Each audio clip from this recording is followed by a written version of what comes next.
이번 주말에도 혹시 무거운 발걸음을 이끌고 억지로 모임에 다녀오셨나요? 왁자지껄한 소음 속에서 우리는 아주 능숙하게 사회적 가면을 꺼냈습니다. 반갑게 웃으며 잔을 부딪히지만 누군가는 은근슬쩍 아파트 자랑을 늘어놓고 누군가는 시댁 험담이나 상사욕을 쏟아내며 공기를 무겁게 만듭니다. 그 틈바구니에서 영혼 없는 리액션을 거듭하다 보면 문득 등골이 서늘해집니다. 나 도대체 여기서 뭐 하고 있는 걸까? 내 귀한 주말을 버려가며 왜 이토록 지독한 피로감을 돈 주고 사고 있는 걸까? 모임이 끝나고 돌아오는 택시 안, 텅 빈 마음을 달랠 겸 연락처를 훑어보지만 막상 편하게 전화 한 통 걸 사람이 없다는 걸 깨달을 때 밀려오는 씁쓸함. 아마 살면서 한 번쯤은 경험해 보셨을 겁니다. 우리는 어릴 때부터 인맥이 넓어야 성공한 인생이고 누구와도 잘 지내는 게 훌륭한 어른이라고 세뇌당해 왔습니다. 그래서 나랑 맞지 않는 사람, 나를 깎아내리는 사람조차 오래된 친구니까라며 억지로 끌어안고 가죠. 하지만 인생의 절반쯤 오며 우리는 뼈아픈 진실을 마주하게 됩니다. 얕고 넓은 인맥이 삶을 풍요롭게 해준다는 건 세상이 만든 거짓말이라는 것을요. 사회적 지능이 높고 현명한 사람들은 나이가 들수록 가장 먼저 인맥부터 가차없이 쳐냅니다. 그들이 피도 눈물도 없이 이기적이어서가 아닙니다. 나 자신을 다치지 않게 온전히 지켜내는 궁극의 생존 방식을 깨달았기 때문입니다. 오늘은 베스트셀러 에센셜리즘을 바탕으로 똑똑한 사람들이 스스로 인맥을 끊어내는 소름 돋는 이유를 파헤쳐 보겠습니다. 첫 번째, 그들은 내 에너지가 유한하다는 냉혹한 현실을 본능적으로 감지합니다. 우리의 체력과 감정은 한정된 용량의 스마트폰 배터리와 같습니다. 이 귀한 에너지를 내 삶에 도움도 안 되는 수십 명에게 쪼개어 주다 보면 정작 나 자신을 챙길 동력은 흔적도 없이 방전되고 맙니다. 주변을 한번 돌아보세요. 만나기만 하면 신세 한탄을 쏟아내며 나를 감정 쓰레기통으로 쓰는 사람, 내 성취에는 배 아파하면서 내가 무너질 때는 알 수 없는 우월감으로 값싼 위로를 던지는 지인. 이런 사람들의 비위를 억지로 맞추고 기운을 다 뺏긴 날, 우리는 껍데기만 남은 몸으로 돌아와 가장 소중한 가족에게 짜증을 냅니다. 지능이 높은 사람들은 이런 소모적인 관계에 시간 쓰는 것을 사회생활이 아니라 내 영혼을 파산으로 몰고 가는 끔찍한 낭비로 봅니다. 남에게 착한 사람이 되기 위해 정작 가장 챙겨야 할 나 자신에게 가혹해지는 멍청한 짓을 더 이상 반복하지 않기로 결심한 겁니다. 두 번째, 매몰 비용의 오류에 빠지지 않고 미련 없이 낡은 끈을 잘라냅니다. 우리가 10년, 20년 된 친구를 단호하게 끊어내지 못하는 이유는 바로 함께한 세월 때문입니다. 같이 떡볶이 나눠 먹던 세월이 얼만데 라며 내 발목을 붙잡죠. 인간관계에서도 이 과거의 시간이 너무나 아까워 지금 당장 나를 갉아먹는 관계를 억지로 연장하는 오류를 범합니다. 하지만 40대, 50대가 되면 삶은 완전히 다른 궤적을 그립니다. 관심사와 가치관이 태평양처럼 벌어집니다.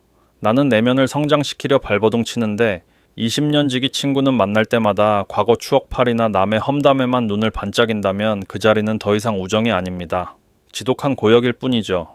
어릴 적 운동장에서 웃고 떠들던 그 맑았던 친구는 슬프지만 이제 존재하지 않습니다.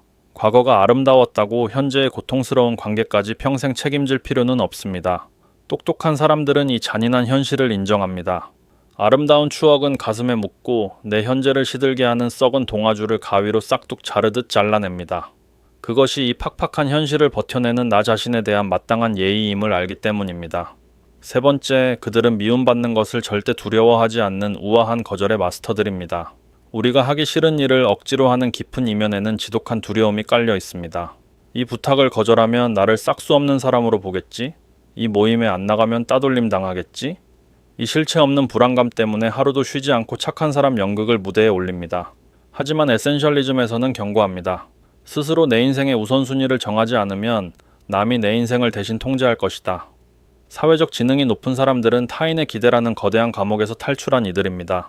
그들은 모두에게 만만하고 좋은 사람으로 남으려는 허영심을 버렸습니다.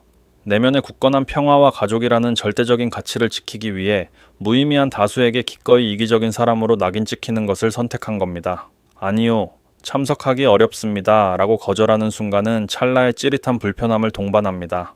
하지만 그 한 번의 불편함만 이 꽉 깨물고 견뎌내 보십시오. 남의 눈치를 보지 않고 내 황금 같은 주말을 오롯이 나만의 휴식을 위해 쓸 수 있는 그 거대하고 완벽한 자유가 밀려옵니다. 네 번째, 그들은 고립을 두려워하는 게 아니라 혼자 있는 시간의 압도적인 평온함을 진심으로 즐깁니다. 요즘 사람들은 무리에서 떨어져 나가면 어쩌나 하는 소외에 대한 불안감에 시달리곤 합니다. 인스타그램 속 남들은 다 화려한 인맥을 자랑하며 잘 나가는 것 같은데 금요일 밤 방구석에 홀로 있는 나 자신만 세상의 속도를 따라가지 못하는 패배자 같아 초조해하죠.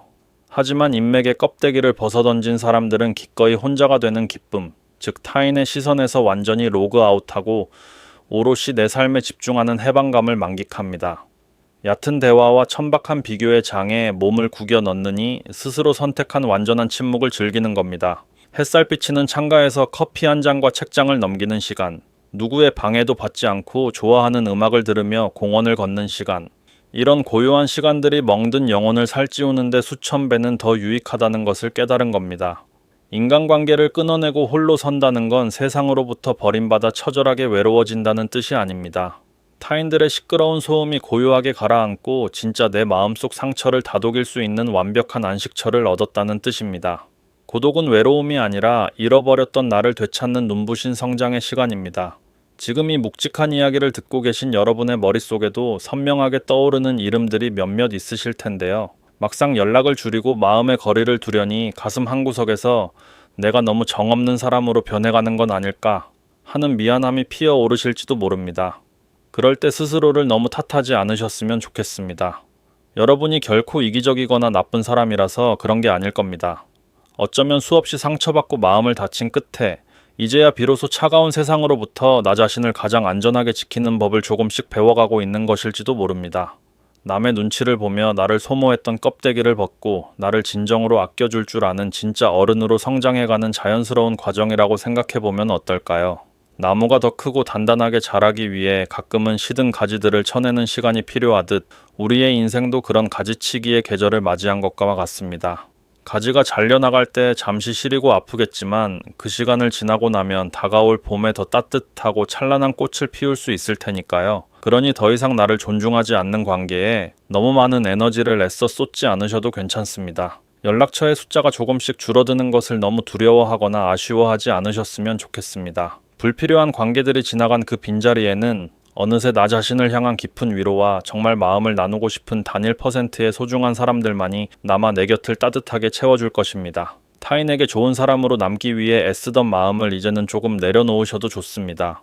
무대에서 잠시 내려와 숨을 고르시고 내 삶이라는 소중한 무대에서 오롯이 나를 위한 진짜 주인공으로 편안하게 걸어가시기를 조용히 응원하겠습니다. 인간관계의 무거운 짐을 잠시 내려놓고 여러분만의 평온하고 고요한 시간을 온전히 누리실 수 있기를 바랍니다.